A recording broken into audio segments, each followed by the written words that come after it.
I never thought I'd see the day that the White House, one of the prime symbols of our nation, was burning to the ground.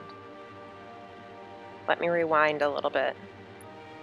I am a recent political science graduate, and by some insane grace of the universe, I landed an internship in the freaking White House. It's fairly difficult to describe my position because everything inside that place is way more secretive than I ever possibly imagined it would be. But basically, I'm the intern to the senior intern to the assistant to the assistant to the assistant to the assistant of the senior assistant of the vice assistant to the vice president. None of the positions are actually real, of course, but if I had to explain some crazy chain of command, that's how it would work. So the day started normal enough. I showed up with my knapsack full of half-completed paperwork from the night before that had better be ready on my desk, so help me.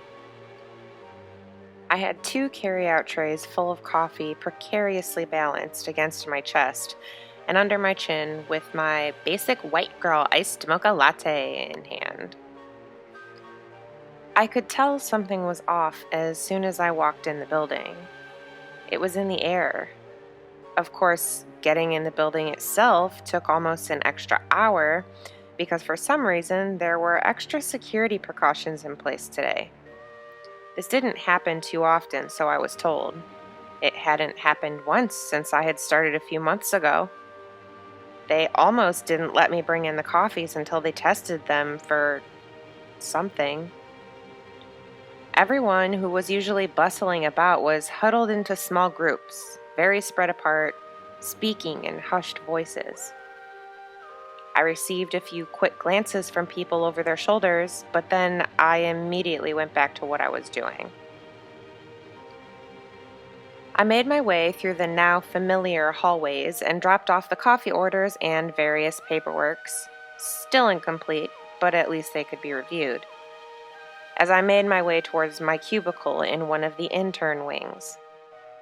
I grew increasingly concerned, almost a bit spooked, as I started to notice a pattern that not only was each office that I stopped at empty, but they also seemed somewhat deserted. Water bottles sat with their caps off, a few even tipped with water spilling out. Paperwork, some top clearance, sat carelessly left out. One office even had a still burning cigar and a liquor cabinet unlocked and open. It wasn't unknown knowledge that some of the politicians in the building did these things behind closed doors, but it was certainly something we didn't speak about, and they worked hard to keep it quiet. I found my way to the intern's office. We had our various cubicles set up, and I weaved my way through the maze that was gray-padded half-walls until I found mine. I was shocked at what I saw. My computer screen was cracked, my keyboard was broken in half, the cord on my mouse was cut in half, and the CPU tower I had looked like it had been smashed with a sledgehammer. None of my personal belongings had really been touched, except I did notice one thing. I had a few various framed photos on my desk with a few well-known politicians, and in each photo, their face, not mine, was smashed where the glass was. I just didn't understand. I set down my bag. I looked up to see how many other interns were in the office. There were a group of 5 standing in a hushed huddle near a corner, like I had seen in the hallways when I arrived. Then there was one girl, Linda, sitting at her desk, seemingly unmoving. I walked to Linda first, and I noticed that the group in the corner had stopped whispering and just turned to watch, like they were waiting for something to happen. Her hair was excessively disheveled. Her desk practically mirrored mine. She wasn't rocking or acting crazy at all like that, but her eyes were wide, and she was unblinking. I noticed that she was scratching her fingers slowly across the palm of her hand, And after watching for a time to figure out what was wrong with the image I was looking at, I realized it was because she had scratched tears into the skin. The constant scratching back and forth was just slowly smearing the blood everywhere. I immediately reached out to grab her to stop her, and it was the first time she snapped out of her trance-like state. She finally looked at me. "Linda," I said gently, "what happened?" She spoke in a barely audible whisper. "Don't look at the news. Don't look at the news. They'll know. You'll be next." It occurred to me that I hadn't looked at the news today. "What is wrong with the news, Linda?" I kept my voice as gently as I could. "Why is everyone on such a high alert? I can't find anyone that I'm supposed to report to." I pulled out my phone and noticed I didn't have service to even try and reach them. Damn. "If you look at the news, you'll become like me." She just sort of blandly gestured towards her desk. Linda, listen, I don't understand. My desk already does look like that. I think all the desks here look like that." She looked at me like she was very scared. She slowly pushed herself away from the desk. She stood up. She walked toward the other side of the room. Then, before I even had enough time to process what was happening, she was running at top speed towards the window next to her desk. I yelled out to try and stop her. She was hoping it was going to break. She was trying to kill herself. All the windows in this building were bulletproof, top grade. There's no way her small frame would break it if high-grade bullets wouldn't. She was still pretty new here. Maybe she somehow didn't know this yet. Before I could stop her, she slammed headfirst into the window with the loudest, wettest thunk I could imagine. The girls in the corner yelped. I just stood there, feeling hollow. She sort of swayed in place for a moment, blood spilling down her front, and then slumped to the floor, folding in on herself. I turned numbly. The girls in the corner did not turn away. I slowly approached them. Suddenly, as I reached them, my numbness turned to anger. I felt like I was the only person unaware of what the hell was going on around here. Look, I don't know what is going on around here. I don't know where my advisors are, I have no service to reach them, and my personal workspace has been wrecked. You all seem to have some sense of what's going on, so for the love of God, will someone please tell me what the fuck is going on before I lose my shit? I realized I was yelling. I composed myself as best I could. "I'm sorry."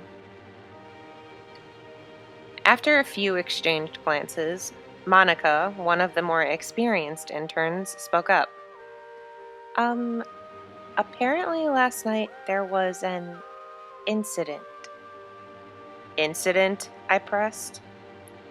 "Yes," she continued. "The president was out with a friend, and after ingesting some sort of substance during their encounter, he changed." "Friend, substance, changed? Cut the crap. Can we talk English here? There is clearly something going on that no one was exactly prepared for." Another intern, Julia, spoke up. She worked under the security unit. "He was with a woman at a hotel. At this point, they did what we assumed to be drugs, but during the night after he returned, he started to mutate. It's been slow. He's still cognizant last I heard, but his body... No one can quite explain what's happening. It's like he's in some weird state of flux." Flux. My brain was having a seriously hard time comprehending this. Julia spoke again. I don't know any more than that. I haven't seen him. I just know they have him locked up somewhere in the building. Our top scientists have the substance he ingested isolated. They were able to get close enough to him for long enough to get a blood sample. It's not like anything they've ever identified, and it seems to be mutating at a faster rate than he is. But he is nonetheless mutating. With a silent agreement among us, we decided to try to move about the building to find others. We also had to find someone to alert about Linda's untimely death. We made our way back down the hall that I had come down, making my coffee runs that were ultimately futile. I distinctly noticed that the groups of people who were previously huddled in the hall when I first arrived had dispersed and were no longer here. We stood so silent you could hear a pin drop. We eventually heard a small amount of noise coming from a different corridor, so we followed it cautiously. We eventually came upon a gruesome scene, but that was putting it lightly.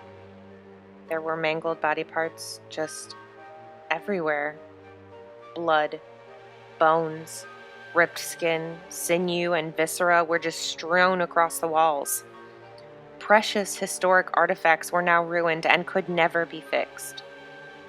The few people left were just kind of standing, unable to speak, unable to explain what had happened. Eventually, someone pointed down a hallway towards the Oval Office. We all exchanged a glance. Many of us remaining interns turned and began running. They weren't wrong to do so. Myself and Julia took each other's hands, took a deep breath, and headed down the hallway.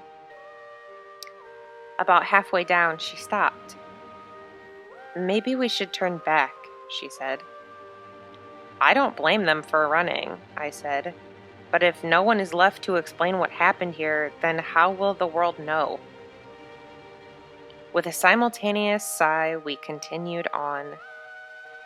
Before we got to the door of the famous Oval Office, a scientist, which honestly I wasn't expecting, burst from the door, slamming it behind him. He was in a frenzied panic. I noticed for the brief time that the door was open, it was significantly hot. "What are you doing here?" he shouted. "Someone needs to do something." I didn't really know what else to say. He began shoving at us. I heard a weird, sloshy rumbling sound from behind the door. "Get out of here!" he screamed. We both pushed back against him. We were significantly faster than him and strangely calm, but the combination of his frenzied size and sheer and utter panic made him a heavy adversary. It was not looking like a win for us. Suddenly, Julia grabbed a heavy vase that was nearby and smashed it against his head. He hit the ground, twitching a few times. We slowly approached the door. I reached to turn the handle and quickly withdrew it, feeling that the handle was searing hot. Hot metal against a fleshy hand is not a good feeling. I wrapped my dress around my hand and tried again to turn the handle, and was able to do so, but it had to be quick. The door came open. "Oh, fuck," Julia and I both said. Parts of the room were in flames, but it was by no means consumed. The president himself stood before us. It took a long moment to adjust to what exactly I was looking at. He had nearly quadrupled in size, and not in a nice way. He was a massive lump of a thing. His skin was hanging loosely from his body, but also was burned.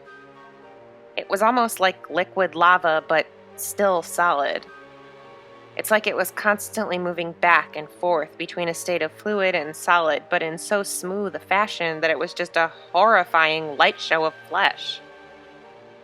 His hair was a white storm of electrified straw, which was billowing smoke, and yet somehow his suit had also adjusted accordingly. Unfortunately, it took me a moment too long to take in everything I was seeing. He began stomping his sticky, clompy feet towards us. "Mr. President, we're waiting for orders, sir," Julia said. This halted him. He seemed very confused. It's like part of him deep down knew he was supposed to do something, but another part was after nothing but the destruction of our human form. We stood, attempting to be as calm and cool as possible, but the monster inside him won. He clambered forward. After much club arm swinging and blood spewing and random goo that I honestly can't even explain where it was coming from, we were cornered. In an oval room nonetheless, but bear with me. Julia again thought quickly on her feet, grabbed a flag that was nearby, and rammed it into his chest as he barreled towards us. He was delayed, but definitely not stopped. "Holy shit, I just attempted to kill the president," she said, a little in shock. She looked white as a ghost, and I was afraid she was going to faint. "Let's worry about that later," I said, grabbed her hand, and we began running while he was subdued. I had a new plan. We sprinted back to the intern's office, and I grabbed my bag. We made our way to the very front of the building.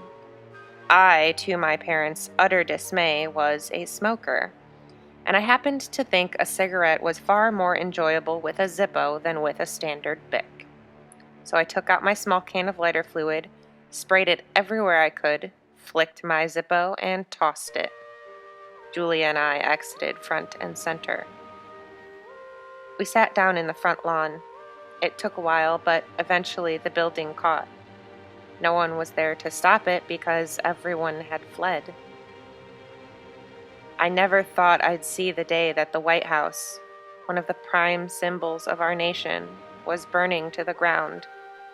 But here I was, with a woman I barely knew an hour ago, who was probably going to be my best friend now. Would I be in years' worth of an investigation? Yes. Media? Yes. Hated by many? Yes. Loved by some? Also yes. But I saved the people of our nation from a raving monster who ran the country that day. I felt very hungry. I grabbed a snack out of my knapsack and watched. A bag of Cheetos. Yum.